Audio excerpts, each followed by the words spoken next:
Now, The Hunt Palmer Show. Waiting to rise again. You're listening to The Hunt Palmer Show. Brought to you by Quirks, Cajun fried fish and shrimp on 104.5 ESPN Baton Rouge. This is the moment you've all been waiting for. Locking down the middle of the day. Live from the Mercedes-Benz of Baton Rouge studio. This is Hunt Palmer.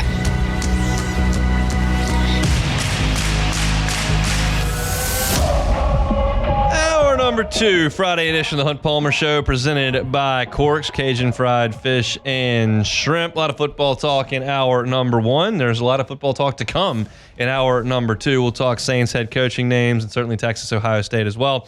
There is some basketball to get to tomorrow. LSU and Ole Miss from the pavilion there in Oxford. Should be a big one for the Rebs, who are 2-0 in the league, and LSU is desperate for a win at 0-2. Sam Hutchens covers Ole Miss for the Jackson Clarion Ledger. Good enough to give us a little bit of time here on the Jim's Firearms Hotline. Sam, thanks for that time. How are you? Hunt, thanks for having me on. I'm good. Feels like folks are genuinely pretty good in Oxford these days. Chris Beard's team appears to be playing well. Is there a lot of juice for basketball right now? Yeah, and Ole Miss started well in the non-conference, right? But it felt like every team in the SEC did, so it was definitely a little of, will this keep up in SEC play? Ole Miss was 13-0 last year start in the non-conference, and then they missed out on the NCAA tournament. It didn't do well in the SEC. So this year, starting off 2-0, no juggernauts. Ole Miss beat Georgia and Arkansas. But, hey, two solid teams, two potential tournament teams there. So, conference wins are real hard to come by. So I think any 2-0 start is appreciated here in Oxford. That's for sure. These conference wins are going to come like gold to just about everybody. What does your eye tell you with this Ole Miss team? You think they're good? I do. And then I'll tell you why. Because that has almost kind of changed over these last first two games in SEC play.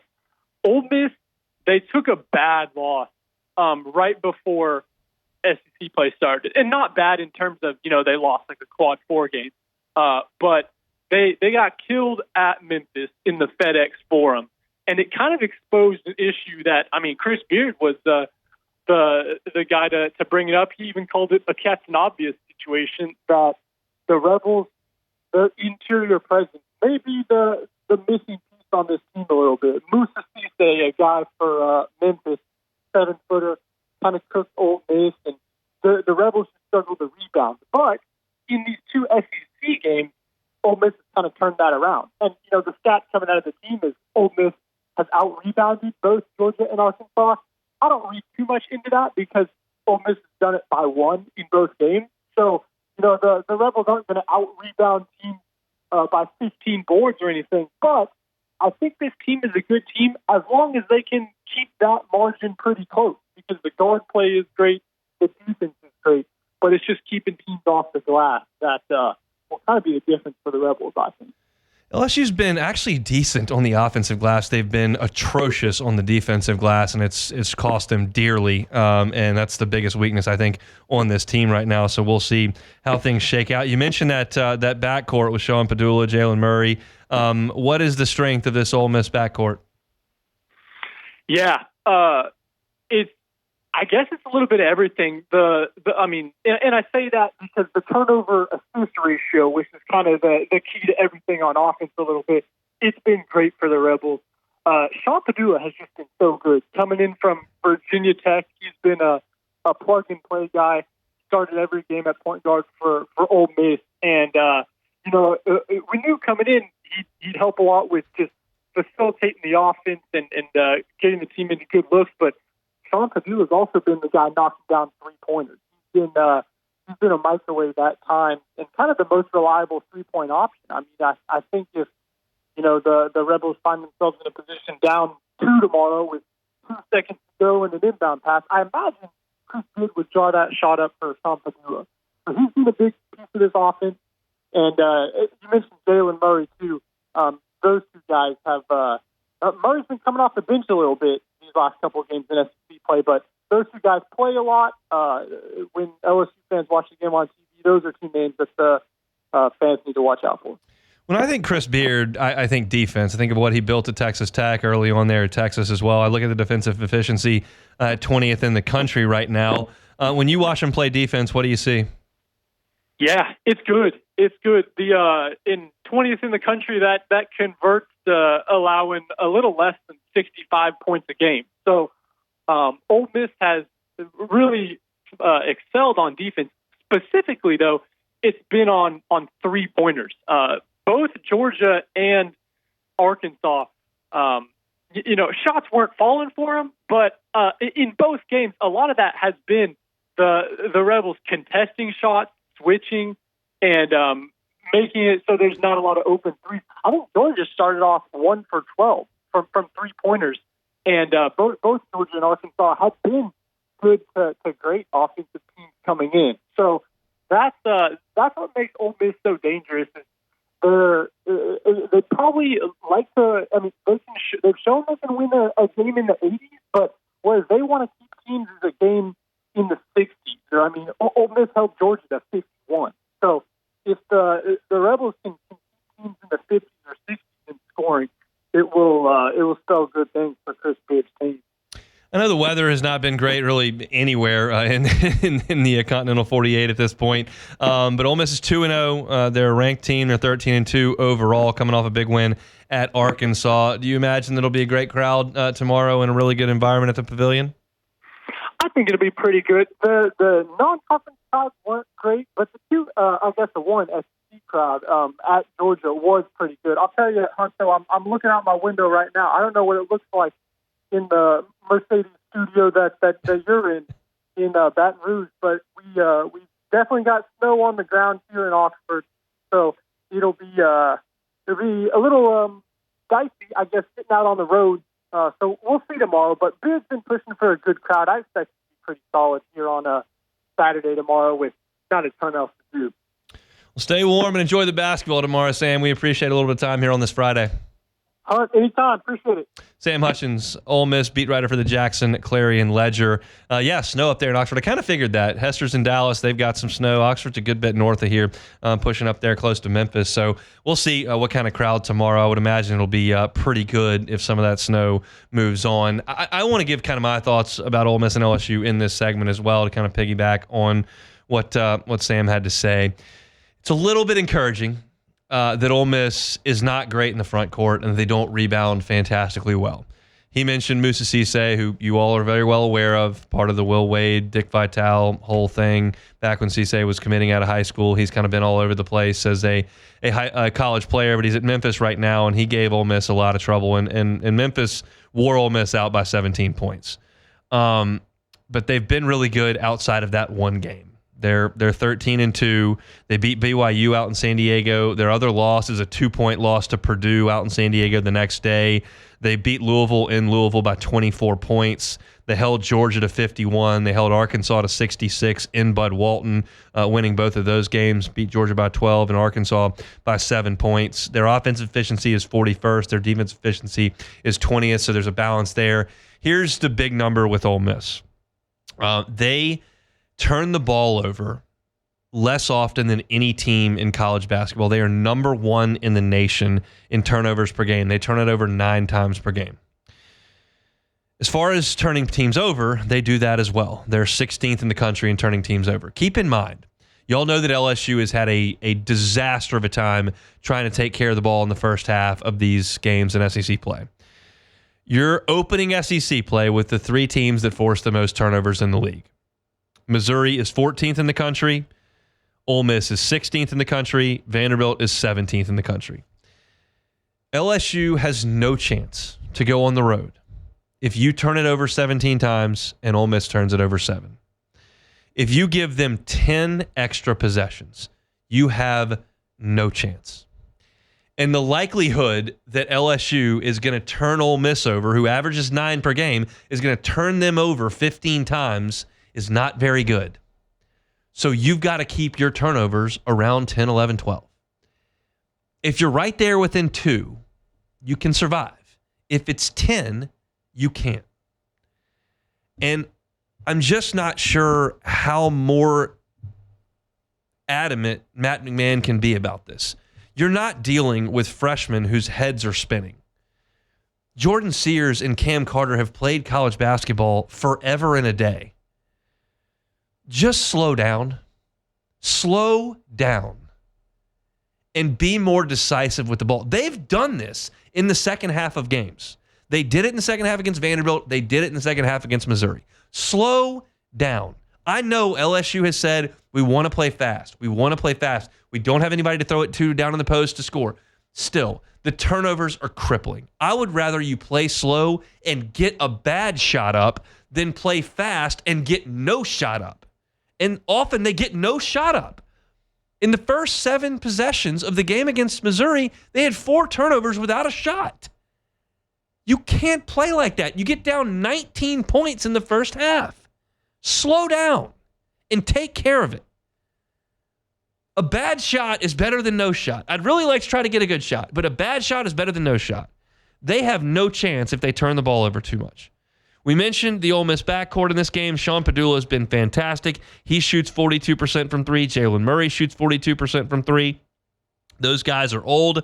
They're transfers. Padula comes from Virginia Tech. Murray's in his second year from St. Peter's. Was on that team that made him run in the NCAA tournament.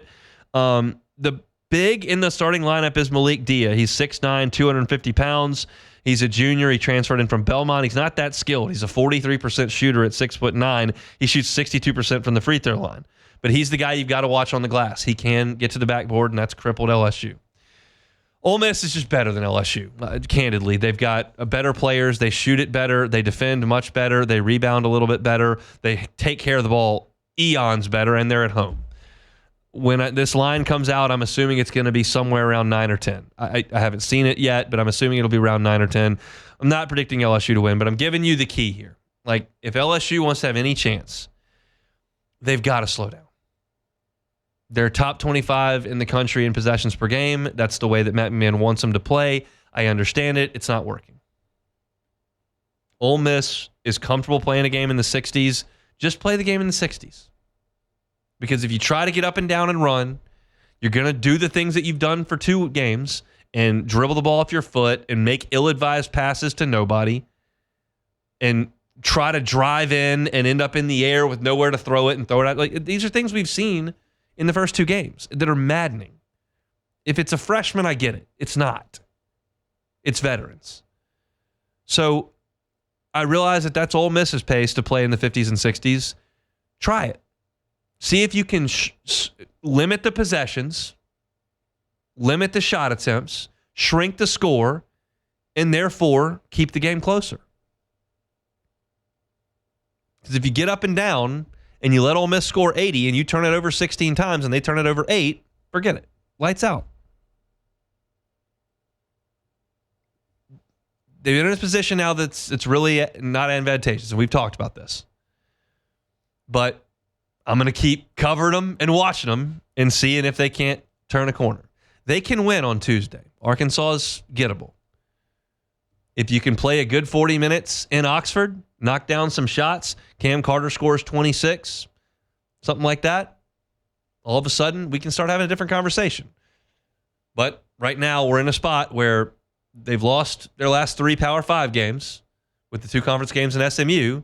And every time they lose, we don't really talk about the game. We have to talk about the program as a whole. And I don't really want to do that on Monday. So I'd really like it if they went out there and played well. I will certainly pick Ole Miss to win this game, and I would imagine they'll probably win it by double digits. That's the feeling I've got based on the consistency Ole Miss has played with all year and what LSU looks like right now. But I'll be watching from the pavilion. Hopefully it snows a little bit more and nobody from Ole Miss can show up. But that didn't help much against Missouri, did it? We'll come back and talk some college football playoff next. The Hunt Palmer Show. Genesis of Baton Rouge. GenesisofBatonRouge.com is that website. How about safety? Every car in the line for Genesis was an IIHA top safety pick plus. Some of them top safety pick plus. I said top safety pick plus both times. All of them are top safety picks.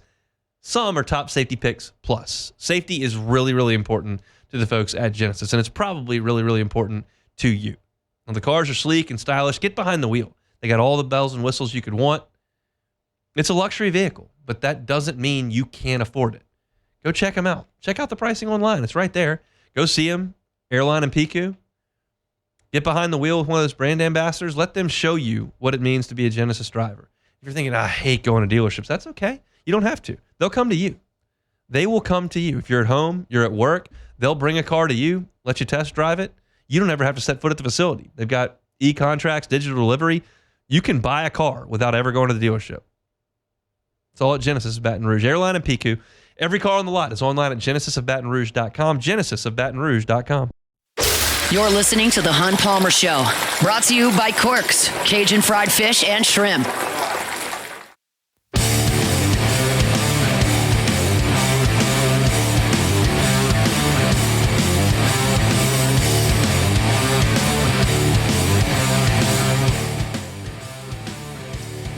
All right, college football playoff semifinals tonight. We had a big opening segment about the Brian Kelly, Marcus Freeman thing. I wasn't even planning on doing that, but the internet was so ablaze with it. I felt like it was a relevant local talking point, so we went with it. If you missed it, go back and catch it at the top of today's show. It'll also be available at Hunt on LSU. But I started that segment by saying how much I enjoyed last night. I thought it was awesome.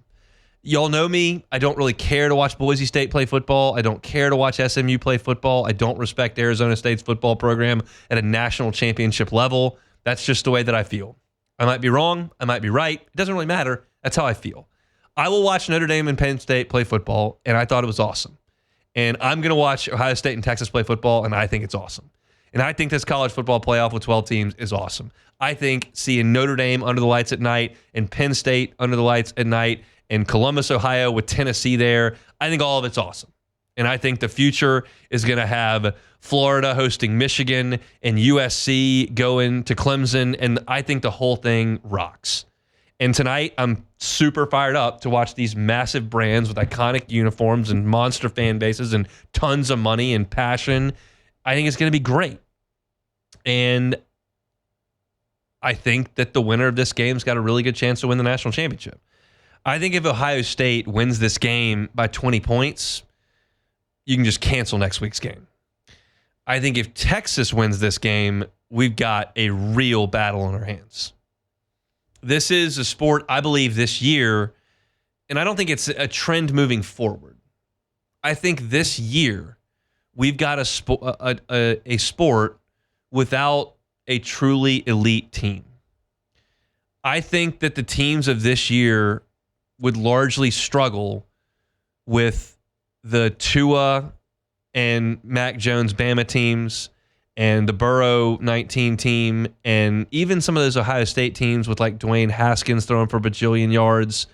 I think they would struggle with the Urban Meyer Florida teams that were so good. I don't see the Georgia teams from 3 and 4 years ago. I don't think that these teams would do very well against. I don't know about the Michigan teams the last 2 years. That's a different deal. But I don't know if that's NIL and transfer portal. I don't know if it's quarterback play. I don't know if it's the parity that this era has created. I'll need a bigger sample size. But my eyes tell me that it's a little bit different. The only team that has broken free from that shell, to me, is Ohio State. They're the ones with the stars that can beat you 48-10 in the blink of an eye. And I don't think Notre Dame has it, and I don't think Penn State has it, and I don't think Texas has it. Texas, and to be clear, I think Notre Dame and Texas and Penn State have good physical defenses with pros. I think they've got tough offenses with really good running backs. Those running backs last night were awesome. Awesome to watch. But I don't think these quarterbacks are on that level. And I don't think these offenses are on that level. I mean, that's just my feeling on it. So tonight, you're going to see a team that I think is at the top of the sport in Ohio State, and so as far as talent and potential. But I think you're going to see a Texas team that's game. They're going to be fired up. There's going to be a lot of burnt orange in that place. I think Ohio State will travel plenty well. Flying from Cleveland or Cincinnati or Columbus to Dallas is doable. I get the weather, but it's doable. And I think that Texas has enough dudes to keep this thing very interesting. But I think there are only 3 possible outcomes. I think it's Ohio State big, Ohio State small, or Texas small. I don't think Texas big is out there. I cannot sit here and give you a good explanation for what in the world happened Thanksgiving weekend between Ohio State and Michigan. I do not know. I cannot figure that one out for you. But I can tell you what I've seen in 2 games against talented teams, against Tennessee and Oregon, and one team was men and the other was boys. And Texas, I think, is better than those 2 teams, top to bottom. But Texas has been vulnerable. Didn't look good against Georgia. Didn't look great against Vanderbilt. But Sark's a good coach. Ewers can sling it. They're creative. They've got pros on defense. And I think they can keep this thing competitive. I don't know what you do with Jeremiah Smith. I'm not really sure how you cover him with college players. He's just one of those guys that's different dude. And so as I look at it, and I look at what Ryan Day has done against everyone that's not Michigan, I think it's probably his time to get this whole thing done. And if you're an LSU fan that is caught up on this Notre Dame thing, which I did a segment on it, but I introed saying I don't really care, then you want Ohio State to win this game. And you want them to win this game by 20. Because that tells me that they've hit their stride and there's nothing that's going to stop them. And if this team beats Texas by 20 and you think Riley Leonard can keep up with that, God bless you, because that ain't happening. Riley Leonard can keep up with Drew Aller. He can keep up with Curtis Rourke, but he can't keep up with Jeremiah Smith. Like that. He can't keep up with Crenshaw Judsons and Travion Henderson. So going to be a scene tonight. My gut tells me that Ohio State wins it by like 10. I think they may lead by 17 at one point, and Texas comes back and gets a late score. I don't expect Texas to have the ball late with a chance to win. I would be more surprised if that happened than I would be if Ohio State won by 24. I just think the cream has risen. Y'all know me. I'm very, very predictable. I like 5-star recruits. I like first-round picks. Ohio State, their entire fan base got fed up and frustrated by Michigan and said, screw that. Harbaugh's gone. Where's the money? Get the dudes. And they went and got Caleb Downs, and they went and got Quinshon Judkins, and they went and got a bunch of dudes to go with all the 5-star recruits they already signed, which is a lot at Ohio State. And they've built the best roster. And it didn't always look like the best roster, but they did beat Penn State, and they did avenge that loss to Oregon. And unless Will Howard turns it over a couple times, unless Texas can get a pass rush and create some game-changing plays, if this thing kind of goes to script, give me Ohio State by 10, 14 points. That's where I am on this one. Beck, I'm assuming you'll be watching this one tonight. You giving the Longhorns any chance? I'll give them a chance because I think their defense is really good. But it's hard, man, after what Ohio State did to Oregon, it's hard not to... Recency bias is powerful. It is. It's very powerful. And it's hard for me to not see Ohio State win this game by, at least 2 scores. But Texas has a chance because of their defense, but Quinn Ewers he's going to have to play. He's going to have to play his best game because he hasn't. It's in there. He just hasn't really showed it. In a whole 4 quarters so far yet in the playoff, but he can do it. And if their defense holds up, they got a chance. But man, it's hard for me to see any other outcome than Ohio State winning by 2. I would like to be in that dome tonight. That would be nice. I think that's going to be a great environment. I'm curious. It looked to me on TV last night that Notre Dame and Penn State both showed up in Miami.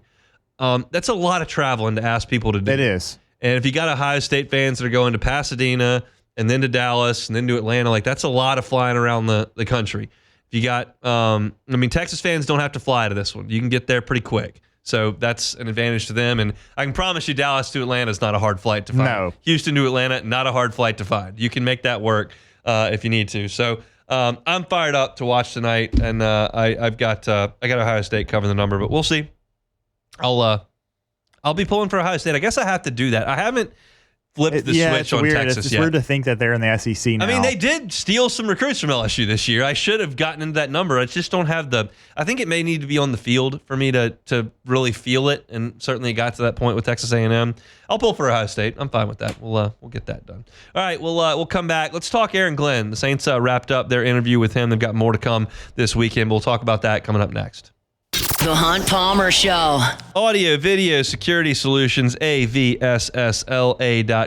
is that website. Whether it's whole home audio, all of your video needs, your security, they've got you covered at AVSS. If you're building a home, whether it's right now, you're about to start, or you've got that in mind in the coming year, call Mitchell Fisher and Audio Video Security Solutions before you start building, because the installation of all of your electronics and all of your surround sound and all that can be done as the house is erected, and that makes life a lot easier as just part of the move-in. It's something Mitchell Fisher and his team do all the time. They love to work on houses under construction. It just makes life a lot easier for them. They're happy to help you if your house is already built. But if you're under construction, he wanted me to make sure to lead to tell y'all to make sure to give him a phone call. And the beauty of it is I can give you a cell phone number. You're talking to the owner of the company, 225-439-7920. It's 225-439-7920. Check them out on Instagram. They had some great stuff just yesterday on their Instagram feed. It's at AVSS_BR. Give them a follow so you can kind of see some of the cool things that they do with home entertainment systems. And maybe you see an idea that you'd like them to handle at your home. It's Audio Video Security Solutions. They're online at avssla.com. This is the Hunt Palmer Show, brought to you by Quirks, Cajun fried fish and shrimp.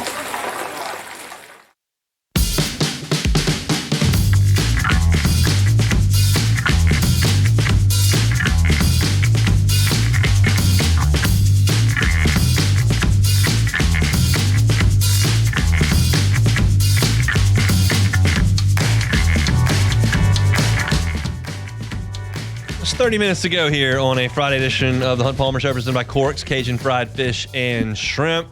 Craving a po' boy? Corks got you covered on the po' boy front. Delicious jumbo Gulf shrimp po' boy, fully dressed. And get the catfish po' boy as well. Side of those crispy shoestring fries. A little coleslaw, the honey butter rolls. Don't forget the beignet bites as well. But back to po' boys, where I initially started here. A lot of people ask all the time, like, where do you get a good po' boy in Baton Rouge? Corks can give you a great po' boy. And they'll do it quickly, that drive-thru over there. Government between Foster and Jefferson. Check out the menu, corksfishandshrimp.com. Ross Jackson's done a fantastic job covering the LSU coaching search over at LouisianaSports.net. Did I say LSU? You did. Well, that's wrong. It's the Saints. LSU, not in a coaching search. Saints, in a coaching search. Ross, not covering the LSU coaching search at all, is in fact covering the Saints covering search, and it's been great. He's got updates on all the interviews as they happen. And Aaron Glenn conducted an interview with the Saints virtually, which is the only way he is allowed to do so until Detroit has been eliminated from the postseason, and that can't happen for another week because the Lions have the number 1 seed and a bye. I have given a lot of thought to Aaron Glenn because everyone you ask, everyone thinks that Aaron Glenn is the front runner to be the Saints' next head coach. And I've spent a lot of time suggesting that I would like the Saints to deviate from the past, to break open and free from this Sean Payton era and go do something new. And Aaron Glenn spent time here in the Sean Payton era. He was on the team in 2008, and then he was a defensive backs coach from 16 to 20. And that gives him a lot of experience in that era and feels comfortable. And we all kind of sit here and go, hey, be uncomfortable. Do something different, Saints. But I want to be fair and kind of give this a look holistically at what you're doing with Aaron Glenn, if he is, in fact, the pick. And I'll say this.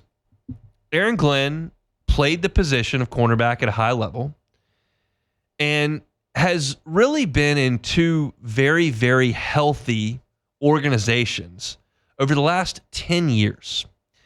The Saints from 16 to 20 were among the best organizations in the NFL. Great culture, tons of wins, playoff success, now heartbreak certainly, but a really quality organization through that run. And then he jumped to Detroit and started from the ground up with Dan Campbell, who, yes, is part of the Sean Payton coaching tree, but everyone can look at what they're doing in Detroit and understand that there is a ton of buy-in and quality culture and excellent football being played there. So you're talking about a guy who has seen the highest level of organizational structure and has seen a lot of success over the course of 10 years.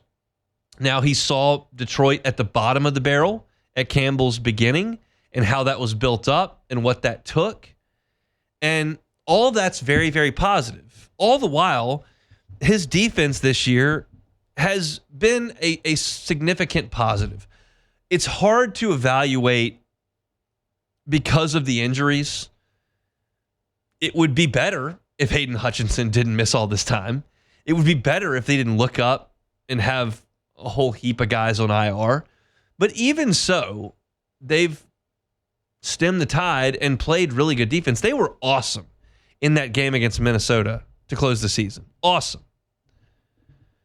So as I evaluated on the whole, I think that he does fit my criteria of wanting to have a schematic background. I was a little lukewarm on the John Harbaugh, Dan Campbell, Darren Rizzi decision that would be like, oh, we'll just get the guy who's a culture guy. I like some X's and O's in my head coach. I'm not suggesting that John Harbaugh and Dan Campbell have no idea what's going on either side of the ball. That's not what I mean. But I feel like Aaron Glenn, having run a defense over the last 4 seasons, knows how to run the X's and O's of things, and that's something that's important, I think, in selecting the next coach. And everyone seems to suggest that Aaron Glenn is a phenomenal guy in the building, a great leader, a great communicator, someone that all the players really rally around and like, and understanding what the Saints are coming from.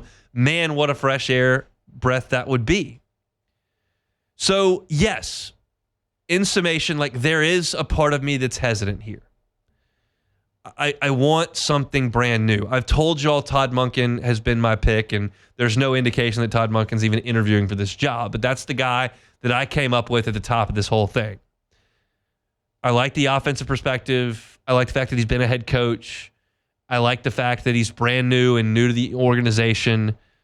I like all those things, and Glenn doesn't check those boxes. He's not offensive. He does come from this organization. He's never been a head coach. So there's reasons why I don't like Glenn. But as you assess things and start to look at it from the entirety of the picture, like, I can get on board with it. Good player, been inside the game at the highest level, seen 2 different organizations hum, albeit with some connective tissue. And I can get on board with it. If Glenn's the guy, it's going to take some time. Because I think Detroit's going to be in the playoffs for another at least 2 weeks. I don't think they're going to lose next week. They could, but I don't think they are. So you're looking at 2 more weeks, and then do you make that decision? I'm curious how thorough this search is going to be moving forward. We had a flurry of names that came forward. They're conducting some interviews. They still have to interview Darren Rizzi next week. Glenn's is done virtually, but it feels like if you're going to hire a coach, it probably needs to be a face-to-face interaction, and they can't get that until the Lions are done. So we're still in the infancy of this.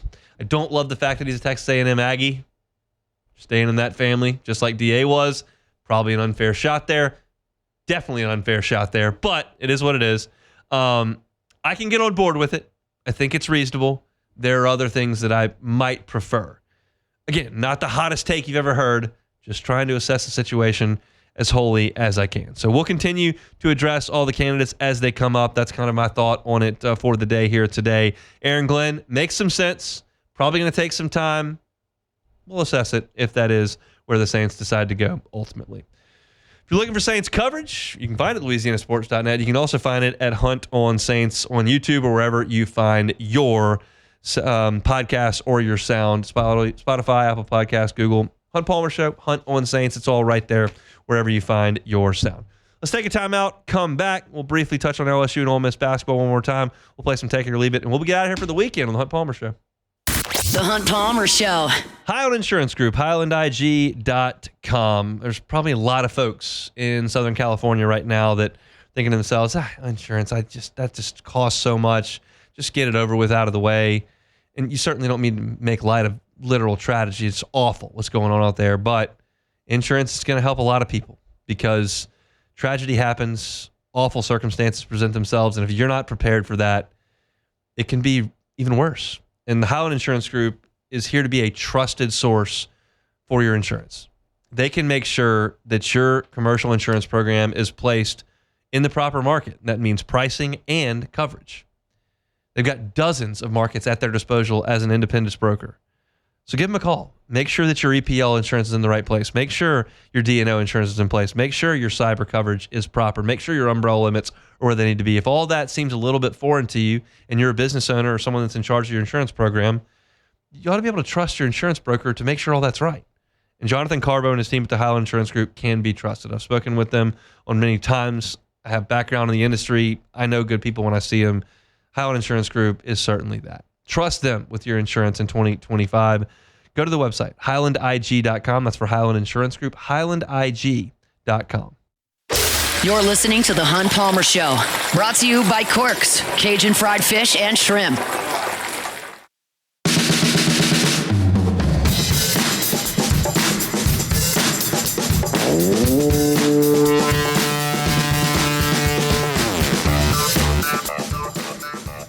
The drive to the College Football National Championship will be aired on 104.5 ESPN Baton Rouge. We've got Ohio State and Texas tonight at 6:30, and we will also have the National Championship that coming up in a few weeks here. We've also got Wild Card Weekend in the playoffs that will start tomorrow at 3:30, and the Texans host the Chargers, followed by the Steelers and Ravens at 7 p.m. Then Sunday, it's the Broncos and Bills at noon, Packers and Eagles at 3:30, and the Fighting Jaden and Daniels Commanders and Buccaneers at 7 p.m. And then Monday, the Rams host the Vikings at 7 p.m. You can catch all those at your home for the NFL playoffs and Super Bowl 59, 104.5 ESPN Baton Rouge.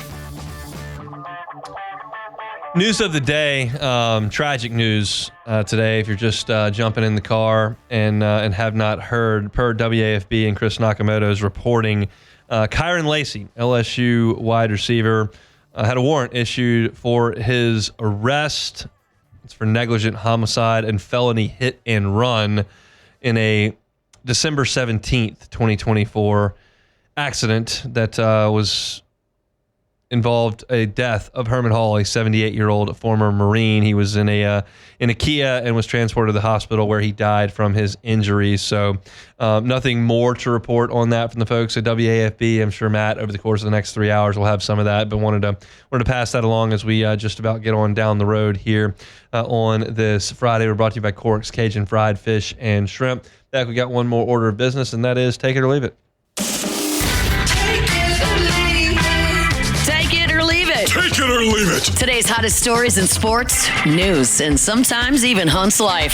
The question is, will he take them or leave them?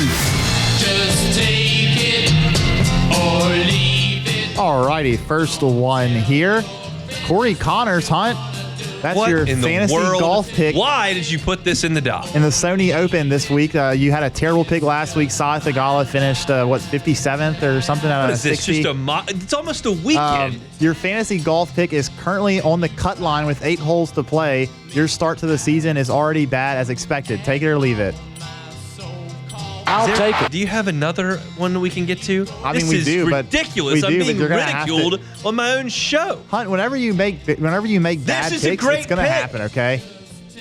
It's disheartening that you would do that on the air, live on the air, try to humiliate me. Well, what else am I Make supposed some to do? Hunt? birdies, Corey, please. He's made some, but he's still on the cut line. He's got 8 holes to play. Should not so have trusted a looking good. Canadian in winter Yeah, what golf. were you thinking? It's January. They don't play golf in January. No. All right, next one. Cleveland Browns quarterback Deshaun Watson. The saga continues. Apparently, he tore his Achilles again and had surgery yesterday. The team announced Watson's recovery time and return to play status is uncertain, and he likely will miss significant time in the 2025 season, the Browns said in a statement. This is just getting funnier by the day. Take it or leave it. I mean, I don't want a guy to tear his Achilles, but I will say this. I will leave it. It's not getting funnier. But I will say this. That is going to go down as the worst contract in sports history. There's no way to even try to go a different. They fully guaranteed all that money, took that PR hit. He came back, played horribly, got hurt, tried to rehab from the injury, and got hurt again, and is going to miss 2 years of football because of it. That is an atrocious contract. So here's what apparently happened during his season-ending exit interview earlier this week. Watson complained of discomfort after rolling his ankle while in Miami. A subsequent MRI revealed MRI revealed a re-rupture to his Achilles tendon. The team said Watson met Thursday with Dr. Robert Anderson before undergoing the surgery. Just incredible stuff. That's a bad contract there. This is quite shocking. It really is. All right, next one. Ex-Georgia quarterback Carson Beck is committed to Miami.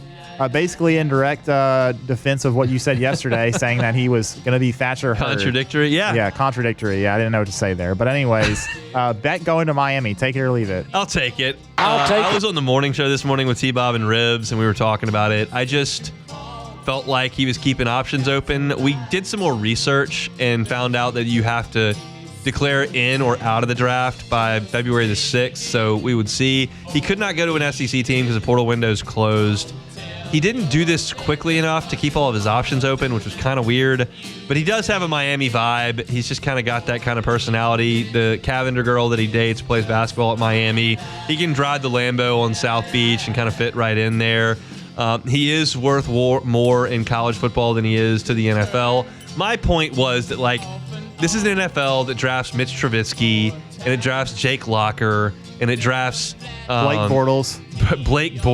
It drafts Paxton Lynch. I feel like Bo Nix. I feel like you got a chance to cash in a bad quarterback draft and be a first or second round pick and leave college in the rearview mirror. But we're in a world where college can pay more than pros now, so have at it. I'm sure Miami will throw a ton of cash at it. Yeah, apparently $4 million is the word around the 1 year. Yeah, I don't see the Steelers coughing up $4 million for No, him. I don't think so. All right, one more here.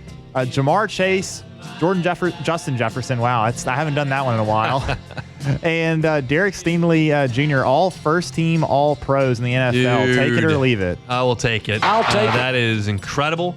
I did read that Jamar Chase and Justin Jefferson. I almost got you, huh? Justin Jefferson are unanimous first team all pros, which is absolutely absurd for one college team to produce that, and then for Stingley to be an all pro for the first time as well is incredible. Also pretty crazy. Pat Surtain, also a first team all pro, was a little bit of a lean to LSU. A lot of people thought he might commit to LSU. That was in the time where they were getting all the number one corners. Can you imagine Pat Surtain and Derek Stingley both had gone to LSU and also were healthy? I've got a theory on that. I got a theory. If they would have been healthy and played in that Mississippi State game, I don't think KJ Costello would have set the SEC record for passing yards. I don't think so either. Just a theory. Yeah. Maybe if you had Surtain and Stingley out there in man coverage, KJ Costello, who got benched 3 weeks later, probably doesn't throw for 650. So. Yeah, probably not. I was sitting there on the bleachers with a mask on my face watching Mike Leach run crossing routes. Do you remember what they did after they won that game? They did a promo on the field with him ringing a cowbell in a wagon or something. Get on the bandwagon. Yeah. I mean, you got to strike while the iron's hot, I suppose. Yeah. That'll always be a great year in LSU football history. Also, another mark on the Saints and their ability to keep the right free agents. Okay.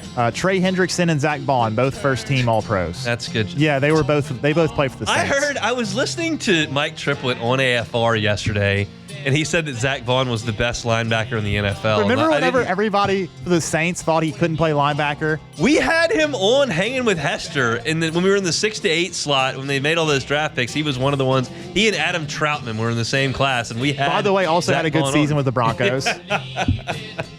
So yeah, I mean, I've talked to Zach Vaughn. Best linebacker in the league, I guess. Yeah, they draft great. They just don't. They keep do. Him. They keep Marcus Davenport and make sure Peyton Turner's on the roster. Lock him up, absolutely. Baby. Gotta have him. Awesome, sweet. Also, make sure that Kendre Miller's on the team too. Yes. He helps out. Yes. All right, that's it on a Friday edition on Palmer Show, presented by Corks, Cajun Fried Fish and Shrimp. If you missed any of the show, catch it on demand wherever you find your sound. Whether that's Apple Podcasts, Spotify, Google, YouTube as well. We got Hunt on Saints and Hunt on LSU. I opened the show today. You'll want to go check it out. Talking about the Brian Kelly and Marcus Freeman thing. I don't really think it's a discussion. The entire internet thinks it's a discussion, so we went into it. Preston Guy talks some LSU football with us. We had LSU Ole Miss basketball talk. You can hear that Hoops with Hunt wherever you find your sound. LSU and Ole Miss tomorrow from the Pavilion. I don't like the Tigers' chances in that one, quite frankly, but we'll react to it coming up.